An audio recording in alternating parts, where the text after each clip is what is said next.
ABC ID download કરવા માટે તમારે સર્ચ કરવાનું છે abc.government.in। જેવું તમે ક્લિક કરશો એટલે આ પેજ પર આવશો। અહીંયા તમે લોગિન એન્ડ રજિસ્ટર વાળો જે બટન છે એના પર ક્લિક કરવાનું રહેશે। તમે જેવું ક્લિક કરશો એટલે બે ઓપ્શન જોવા મળશે। આપણે સ્ટુડન્ટ સિલેક્ટ કરીને આગળ વધવાનું છે। ત્યારબાદ તમારે સાઇન અપનું જે ફોર્મ ઓપન થશે। અહીંયા ન્યૂ યુઝરનો જે ઓપ્શન છે નીચે ત્યાં સાઇન અપ પર ક્લિક કરવાનું છે। જેવું તમે સાઇન અપ પર ક્લિક કરશો એટલે આ રીતનું એક ફોર્મ જોવા મળશે। અહીંયા તમારા જે આધાર કાર્ડ સાથે મોબાઈલ નંબર લિંક છે એ મોબાઈલ નંબર એન્ટર કરીને તમારે જનરેટ ઓટીપી પર ક્લિક કરવાનું।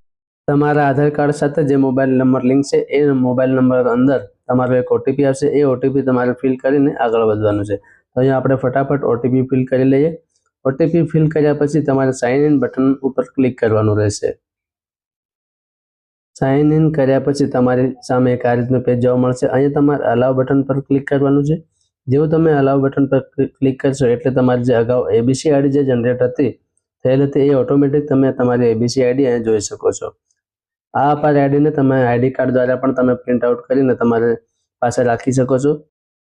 મિત્રો, વિડીયો પસંદ આવ્યો તો વિડીયોને લાઇક કરો અને તમારા મિત્રો સાથે પણ શેર કરજો, જેથી કરીને એ લોકો પણ આ રીતની મહત્વપૂર્ણ જાણકારી મેળવી શકે।